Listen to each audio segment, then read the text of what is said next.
Είναι άφθαρτο, θαυματουργεί και βρίσκεται στο Άγιον Όρος. Κάποτε στην Κωνσταντινούπολη, ένας άνδρας είχε κανονίσει μία συνάντηση με τον Άγιο Ιωάννη τον Χρυσόστομο. Ο γραμματέας του Αγίου, όταν πήγε να αναγγείλει την άφιξή του, τον βρήκε απασχολημένο με κάποιον άλλον άνδρα, ο οποίος ήταν σκυμμένος κοντά στο αυτί του Αγίου και του υπαγόρευε κάτι, ενώ ο Άγιος έγραφε σε χαρτί αυτά που άκουγε. Ο γραμματέας δεν θέλησε να τους ενοχλήσει και είπε στον επισκέπτη να περιμένει. Κάθε φορά που πήγαινε, τους έβλεπε σε αυτή την εργασία. Στο τέλος, ο επισκέπτης αγανάκτησε και έφυγε. Όταν βρήκε τον Άγιο μόνο, του ανέφερε για τον επισκέπτη που έφυγε.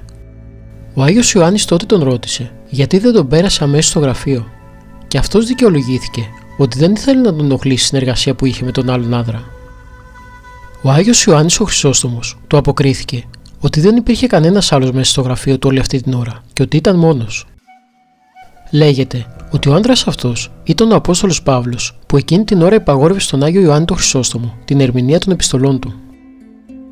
Γι' αυτό το λόγο, σε ένδειξη σημείου και θαύματος αυτού του γεγονότος, το αυτί του Αγίου Ιωάννου είναι μέχρι σήμερα άφθαρτο και βρίσκεται στην Ιερά Μονή Βατοπεδίου του Αγίου Όρους.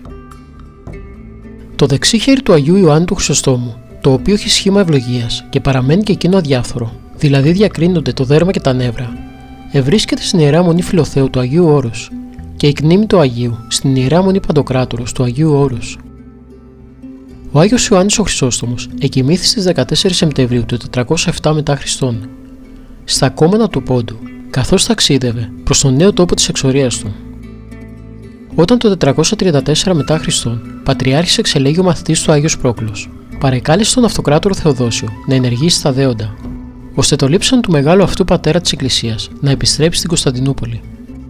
Πράγματι, 4 χρόνια αργότερα, στις 27 Ιανουαρίου του 438 μετά Χριστόν, έγινε η ανακομιδή των ιερών λειψάνων του Αγίου.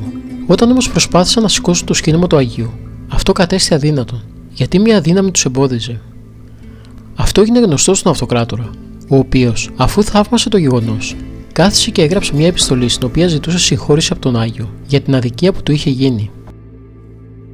Αυτή την επιστολή του αυτοκράτορα την πήγαν στον Άγιο και την τοποθέτησαν πάνω στη λάρνα κάτω. Τότε ο Άγιος έδωσε τον εαυτό του στους απεσταλμένους του αυτοκράτορα και έτσι αυτοί μετέφεραν τη λάρνακα που περιείχε το Άγιο Λείψανο στην Κωνσταντινούπολη, χωρίς να κοπιάσουν καθόλου. Η υποδοχή των ιερών λειψάνων του Αγίου υπήρξε παλαϊκή.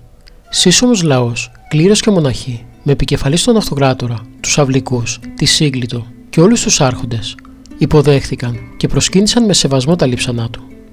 Με πολλή ευλάβεια μετέφεραν αρχικά τη λάρνακα στο ναό του Αποστόλου Θωμά και έπειτα στο ναό της Αγίας Ειρήνης.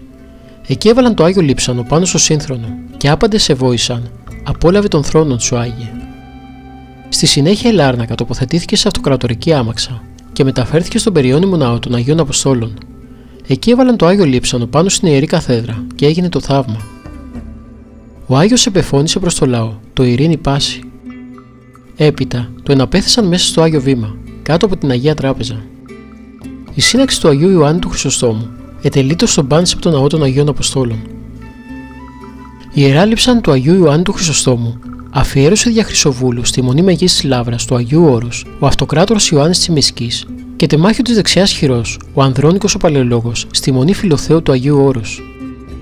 Εκτός από την κάρα με το αδιάφθορο αριστερό αυτί και τη δεξιά του Αγίου, υπάρχουν ακόμα 2 τμήματα της αριστεράς του Αγίου στη Μονή Μεγής της Λαύρας Αγίου Όρους και ένα τμήμα της στη Μονή Βαρλάμ Μετεώρων.